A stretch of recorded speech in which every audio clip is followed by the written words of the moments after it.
Good afternoon, friends. It's a privilege to speak following Roy's words of wisdom and to have our two guests introduced and again welcome. I've been at Good Fish and Saddle Lake for 15 years now. I'm part of what's called the All Native Circle Conference of the United Church. United Church, the First Nations people within the United Church felt they weren't properly heard within the structures as they existed. The structures of the United Church are quite foreign to them in their expression of their spirituality, and so they wanted their own way within the United Church. And one of the things was that they were to, whenever possible, have First Nations clergy. During the 90s, Good Fish and Saddle Lake were unable to get First Nations clergy. They would have a minister for a few months and then be without a minister and so on. It was quite disruptive in the community. And I happened to be looking for a pastoral charge, and they were looking for a minister, and so I said I'd come and help them out for a year or two. That was in 1997. I've tried in my time there to learn, and I am a slow learner, but I am beginning to learn a little bit. One of the things I've learned is that something that I learned from my parents, my father was a sodbuster out in the prairies, and a homesteader. My parents were homesteaders. They came from homesteading families. My father was a farmer and a father, homemaker. My mother was a farmer, school teacher, homemaker, and they were devout people. We used to go to church in the schoolhouse in the summer, which we didn't like very much because we sat in the desks, and the preacher who came out from Major, which was 30 miles away across the prairies, he stood up at the teacher's desk and orated at us. My cousin Gordon and I used to complain because, you know, our lips would stick together during that long church service, and we would find it getting sore. But during the wintertime, the minister couldn't come because of it was 30 miles through snowdrifts and everything, and so we met in homes. And we met in a circle in somebody's living room. And if there was a piano, my mother played piano, and my father or other men or women would read scripture and have prayers, and then we'd go to Sunday school classes, one in the bedroom, one in the kitchen, one in the living room, whatever there was for us. And to me, that was church. So when I discovered the First Nations spirituality, it seemed very much at home with me. One of the things I've learned is that we always begin, as Roy did, thanking the Creator. And I just remind us all of that song. I first learned it from my Roman Catholic sisters and brothers, "Make me a channel of your peace." And I said when I got to Good Fish and Saddle Lake that I felt liberated. I felt liberated from paper. And then when I come to meetings like this, I have to reorient myself back into that. It's very interesting information that's provided here in text for those who know. But another thing that I've been liberated from is the dictatorship of time. Instead of feeling that time rules us, we have to learn again that time is our servant. So when I got the message to give a memorial talk expressing your thoughts on the tragedy of war, etc., in 5 minutes. It's a challenge. What I'd like us just to pause for a moment, and each in our own words and in our own way, according to our own teaching, our own tradition, offer our own prayers or our meditation Creator, for the gift of peace. Peace in our hearts and minds and spirits. Let there be peace on earth, and let it begin with me. Peace in our communities, peace in our churches and among our religious faiths, peace in the world.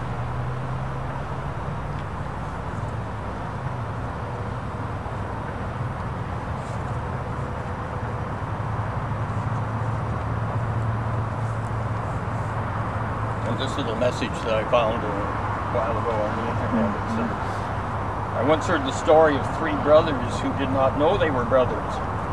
For one called his father Allah, and another called his father Yahweh, and another called his father God. But when they met and looked into each other's eyes, shared a meal, and began to talk of their lives and families, they recognized their kinship stronger than all their history of separation.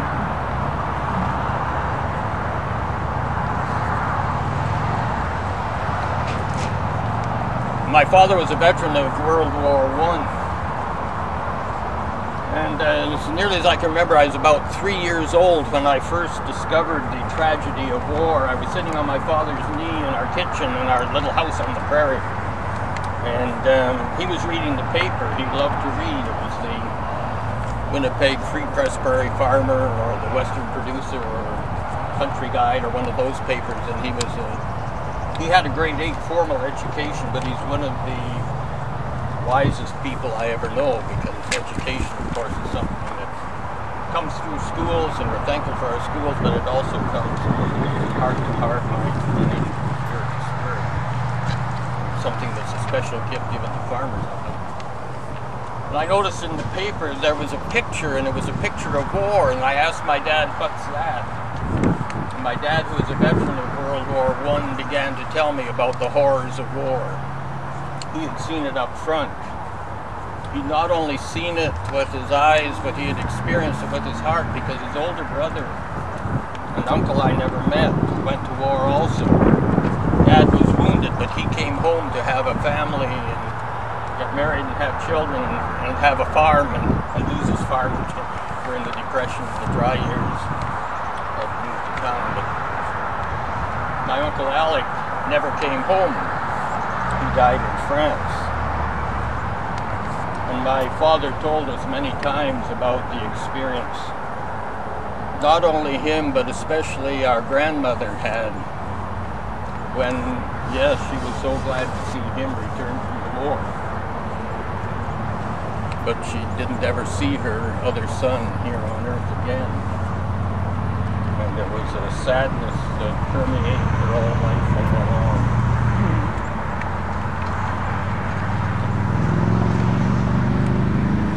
I had the good fortune in 1977, I guess it was.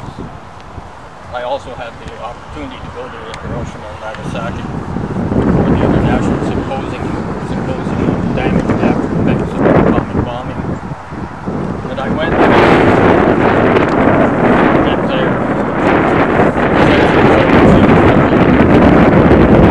Setsuko, of course, is well known through the Canadian peace movement and worldwide. She's a survivor of Hiroshima. And I visited the Hiroshima Peace Park with her and with Jim. They had met. Jim was what they called a J3. They went to Japan for 3 years. Young Canadians, the United Church sponsored this program, and they were there to build that peace park in Hiroshima. And they were told it couldn't be done, that it was a hopeless task. And they went ahead and did it anyway, but they left the memorial, the shattered building there. And I heard how she hid under her desk and how she survived while her classmates died around her. And every year on August 6th, the anniversary of the bombing of Hiroshima, she reads their names in Phillips Square in Toronto.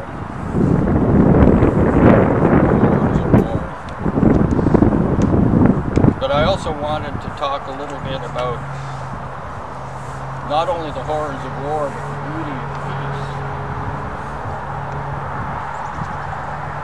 And I found peace in my family. That was the first place I experienced it because, as I say, my parents were theirs was a simple faith. My grandfather, my maternal grandfather, outlined at one time, he said that his grandfather was a Methodist lay minister. We had a modernist minister in Lacombe, where I grew up, to the extent that I grew up. Some people say I haven't grown up yet. But in the 40s, we had a modernist minister there, and he was quite upsetting. I went to church one Sunday, and in one sermon he said that the world wasn't created in 6 days, that Jonah wasn't swallowed by a whale, that Jesus wasn't born of a virgin and didn't rise from the dead, and several other things debunked all at once. And needless to say, my grandparents were quite upset at that. I was kind of interested in it. And it probably is one of the reasons I'm a United Church minister now rather than some other denomination. But one Sunday evening, my grandfather and my dad and I used to go to church in the evening. We had evening services then. We had to go in the morning, but I would go in the evening because it meant Granddad and Dad and I walked to church together and walked home afterwards, and we'd have great discussions. And the minister had preached one of these modernist sermons that evening. He tended to reserve them for the evening. There weren't as many people that were upset. But as we were walking home, Granddad said to me, he said, I was thinking about my grandfather. My grandfather was a lay Methodist minister, and that was back in South Dakota or Illinois or somewhere in the States. And he said he used to preach, and all I can remember from his sermons was God loved us so much that Jesus was sent into the world for us. And he said that we're to love one another. And he says, I guess that's enough. And I've tried to make that a basis of things.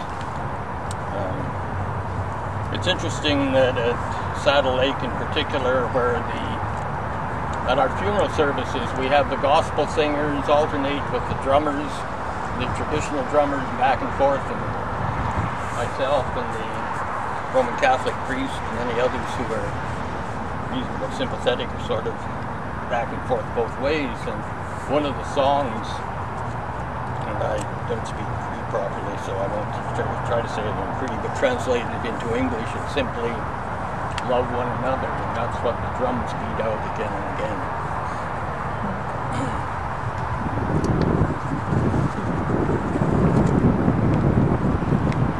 I go on the internet every day and I get the teachings of the elders.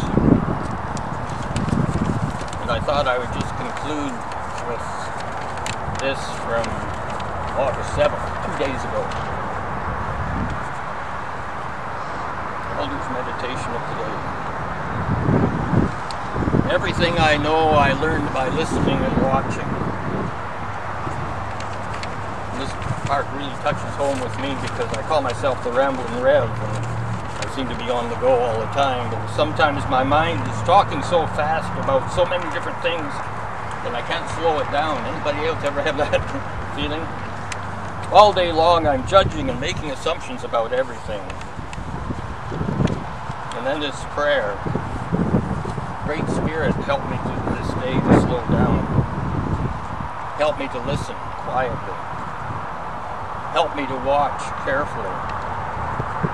Help me to listen to my inner voice. Let me listen and watch only the thing you would have me observe. Guide my eyes and my ears to be focused on you, Grandfather. Love me today and teach me to be quiet.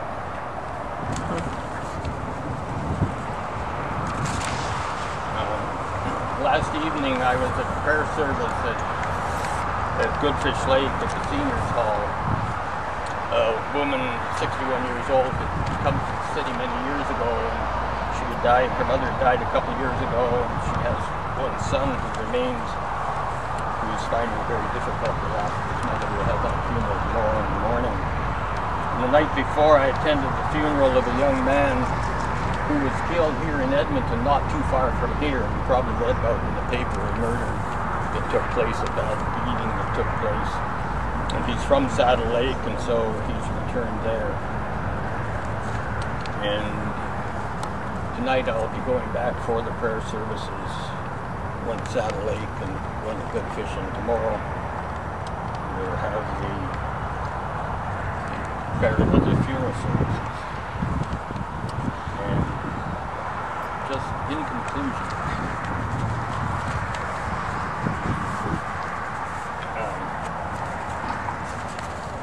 I want to say how much I have appreciated the opportunity to be involved in Plowshares Edmonton again since I came back. And I was here.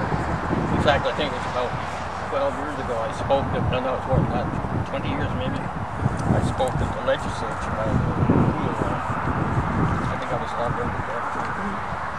But I also was in Niagara area for some years and part of the beach movement. Every year on August 6th, we sailed the boats out into the lake there. So I want to thank you for listening.